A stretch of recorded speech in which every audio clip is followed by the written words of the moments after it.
L'immobilier, c'est un moyen pour les criminels de recycler de l'argent sale. C'est pour ça que les courtiers immobiliers sont obligés de déclarer les transactions suspectes. Or, le taux de dénonciation est ridiculement bas. Alors, on a voulu savoir comment réagiraient des courtiers immobiliers en présence d'un blanchisseur d'argent. Vous allez voir que les mailles du filet sont grandes ouvertes.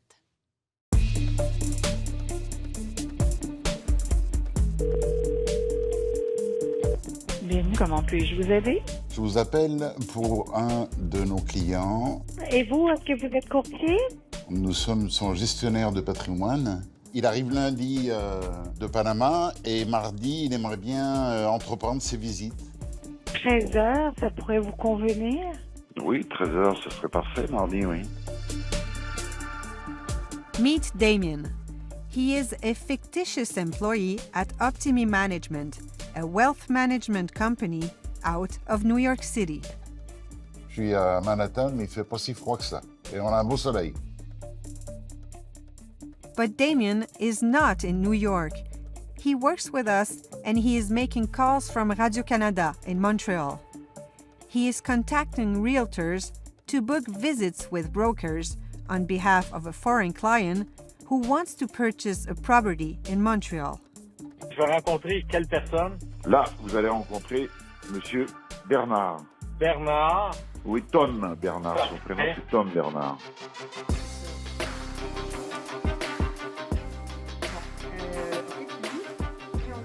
His client, Tom Bernard, is also a fictitious character played by someone else who is working for us. Oui, elle t'a envoyé ça, puis toi, t'as pas de temps à perdre avec ça, fait que t'as demandé à Damien de booker les visites. Tom is in his 60s. He will visit properties with Melissa, his 20-something love interest. Melissa is also part of our team and is posing as a McGill University student. Tom wants to buy her a condo that would cost at least $1 million. But there's an even more surprising plot twist in our setup. Mon argent vient des stupéfiants. C'est ça. Exactement. C'est ça qu'il faut qu'ils sachent. Ça, pourquoi il faut que tu sois très, très clair, c'est que t'as de l'argent qui est resté caché au Panama. Oui. Toi, tu y dis, la police a jamais réussi à trouver l'argent jusqu'à maintenant. Moi, j'existe pas. C'est elle qui va signer. Oui, c'est beau. Le blanchiment, c'est tout ce qui est en contravention avec le code criminel. C'est simple. Si je commets un crime, c'est de l'argent, c'est du blanchiment si j'essaie de blesser cet argent-là. Point à la ligne. Over the next few days, Tom shops around town for properties with his dirty money, visiting dream houses and luxury condos, talking business with 5 randomly chosen brokers. How will they react?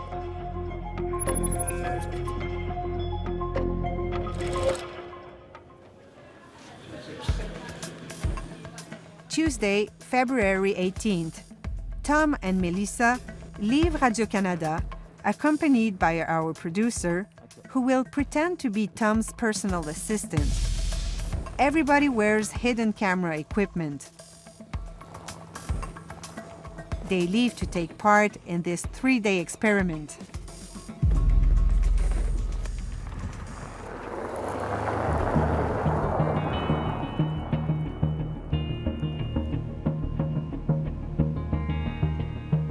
Their New York agent booked them visits in properties with price tags most people can't afford.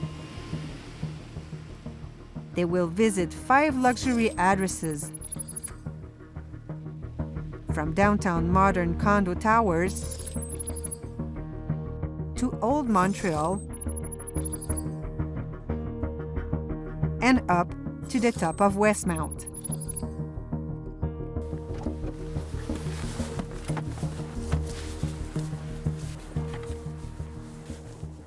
Bonjour. Bonjour. Bonjour, c'est Mélissa. Enchantée, Mélissa. Moi, c'est Tom. Enchantée, Tom. Ça va bien? On va aller faire un tour là. C'est également un grand condo au 27e.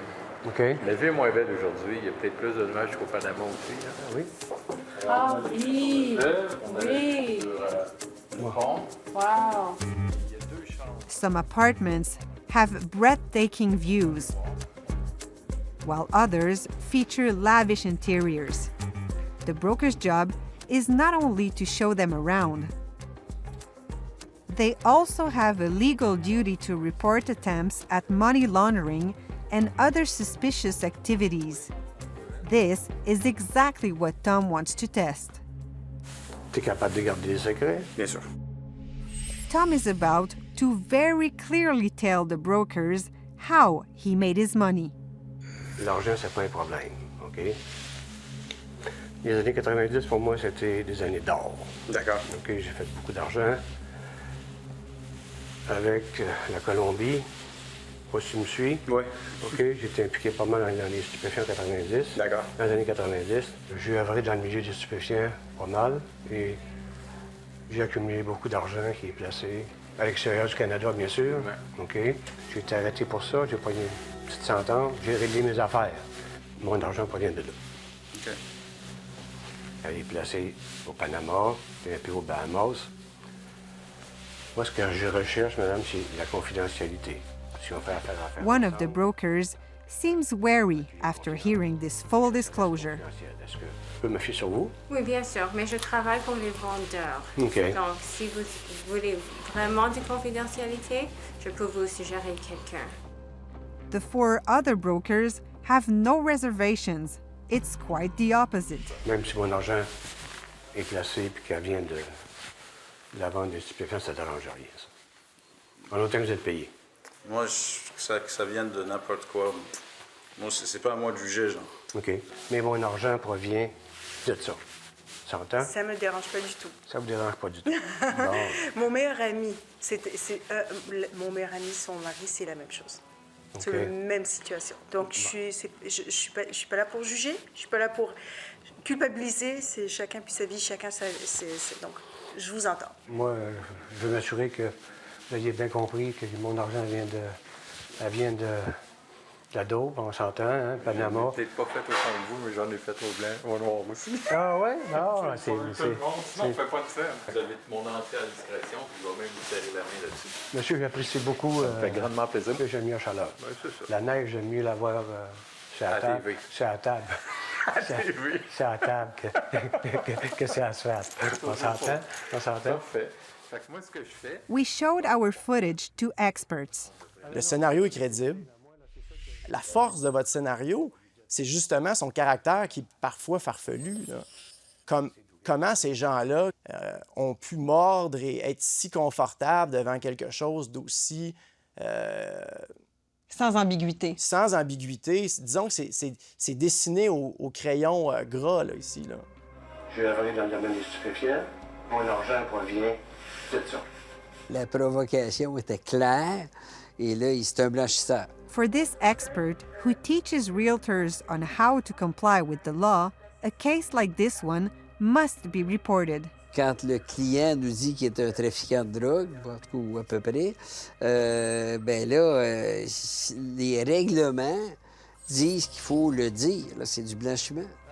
Had the deal been closed, the brokers could have faced criminal charges.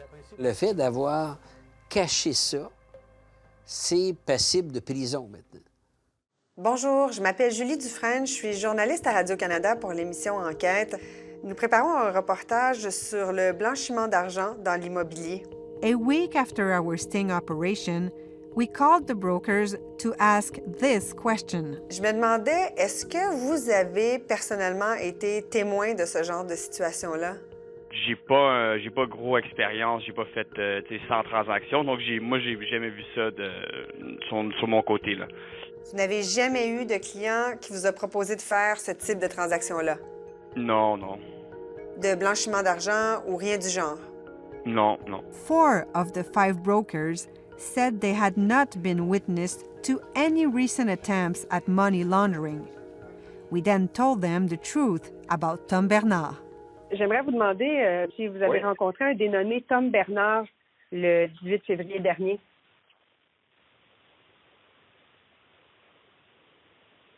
Oui, j'ai rencontré M. Tom Bernard, oui. D'accord.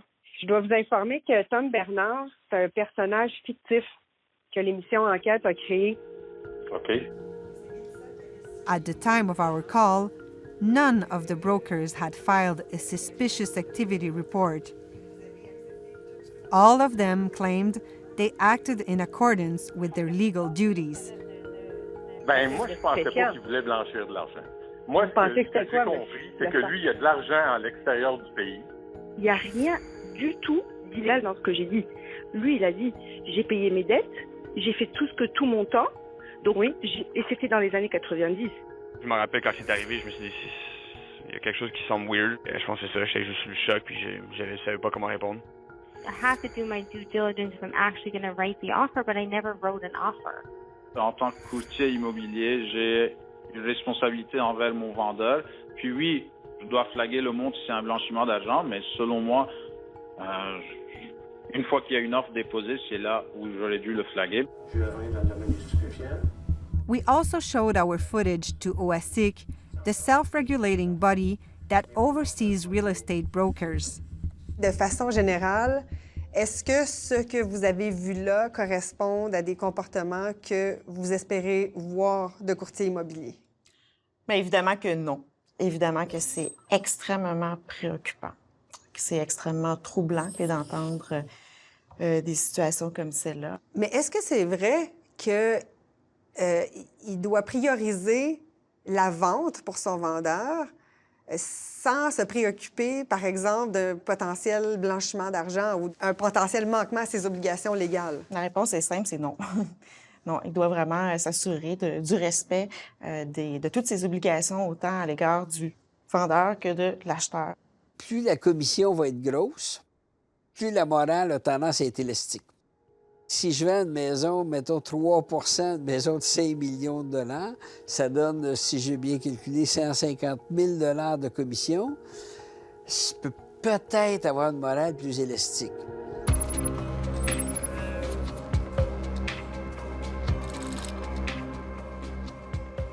Let's go back to our sting operation.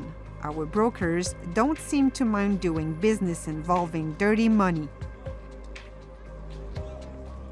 Our dodgy character wants something else from the realtors. He doesn't want his name to appear anywhere in the paperwork. The purchase will be made through a company under Melissa's name. L'intention du législateur est claire. Je dois identifier le tiers. C'est le vrai acheteur. Parce que tous les criminels vont vouloir se cacher. Alors, je veux savoir qui avait cet argent-là. Donc, il faut que j'identifie le tiers.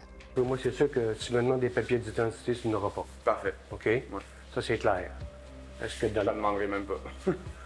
C'est comme si tu ne m'avais jamais vu. C'est ça. OK? Non, bien compris. J'existe pas. C'est ça. C'est comme si on ne s'était jamais vu. Absolument. Si vous me demandez des pièces d'identité, vous n'en avez pas, c'est sûr. Ça, c'est clair. Ben, dans le fond, si vous n'êtes pas l'acheteur. Non. À mes yeux, vous n'êtes pas l'acheteur. OK. Mais l'argent vient de... C'est moi qui ai fourni, mais c'est pas grave. C'est un détail, ça. On s'entend, c'est un détail. Si tu me demandes des documents, une carte d'identité, quoi que ce soit, permis de conduire ou quoi que ce soit, mon identité, tu n'auras pas. OK? Ni maintenant, ni plus tard, ni jamais. Tu en auras. OK. Maintenant que madame est... C'est madame qui va être... Bon. Mais moi, je suis garant pour l'argent. Sois pas inquiète, tu vas être payé. OK. J'espère que vous vivez bien avec le fait que mon nom n'apparaisse pas nulle part. Absolument. J'ai zéro problème avec ça. J'ai absolument zéro problème. Il faut bien que ce soit sur le nom de quelque chose ou d'une compagnie. Donc, en autant que ce soit une compagnie ou Mélissa, j'ai zéro problème avec ça. OK. Zéro. Oui, j'adore votre façon de penser. Parce qu'on est dans... Non, on est au même... zéro problème avec ça. On est au même niveau. Oui, tout à fait, tout à fait. Et si c'était vos élèves, ces courtiers-là, est-ce qu'ils passeraient leur cours? Non. En acceptant de ne pas identifier le tiers, bien là, c'est qu'ils acceptent d'être en contravention avec le règlement. Les courtiers sont des facilitateurs de transactions. Les choses ne pourraient pas se faire de cette façon-là si une multitude de professionnels ne faisaient pas de l'aveuglement volontaire. Là. Puis c'est la compagnie qui va acheter. Là. C'est la compagnie qui va acheter, mais c'est moi qui paye avec mon argent. OK. If brokers fail to report suspicious activity at this point, it will be almost impossible to detect it later on. Dans les faits, là, qui va vérifier ce qui se dit entre quatre murs? Exactement, c'est ça.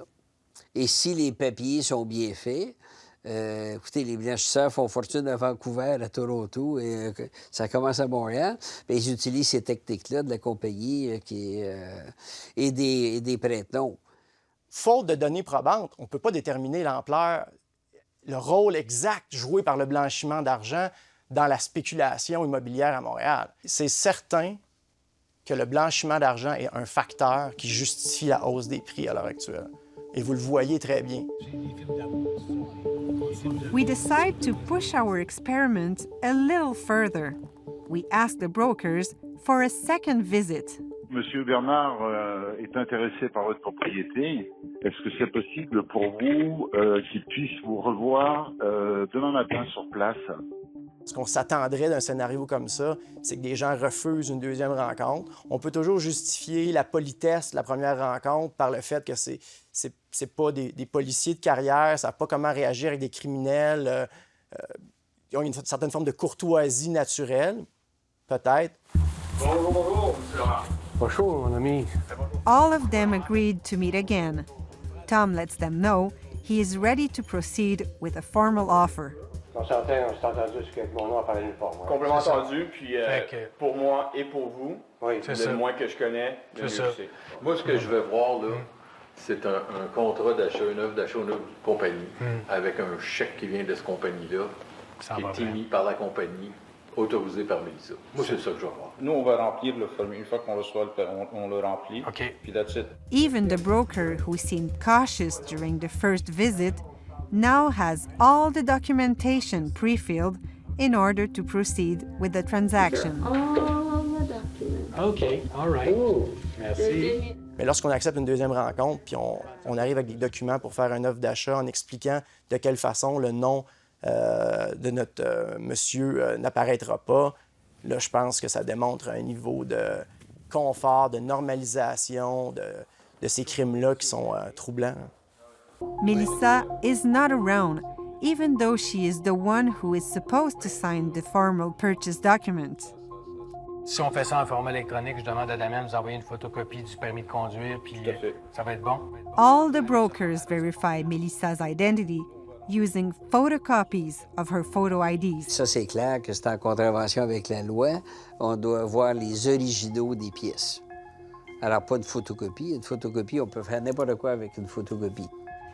Surprisingly, the law allows brokers to close such questionable real estate deals as long as they file a suspicious activity report afterward. Some of our brokers argued that they would have done so in this case. À partir du moment où est-ce qu'on a un soupçon, qu'on a un doute, on doit le déclarer. Hein? La clé, c'est le partage d'informations. Si on partage l'information, alors là, on agit en amont. Et puis les courtiers peuvent agir comme chiens de garde à ce niveau-là pour empêcher justement qu'il y ait blanchiment d'argent. But reporting after the fact would have been unlikely to have helped law enforcement catch the money launderers in this case. The brokers have no photo ID for Tom and an easily forgeable photocopy for Melissa. Ils ont les obligations de faire les vérifications d'identité. Alors, c'est ce qu'ils devaient faire.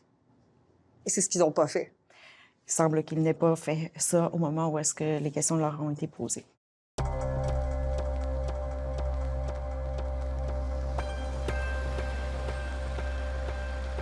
The listing agent accompanies his junior broker to the most expensive property, worth close to $7 million.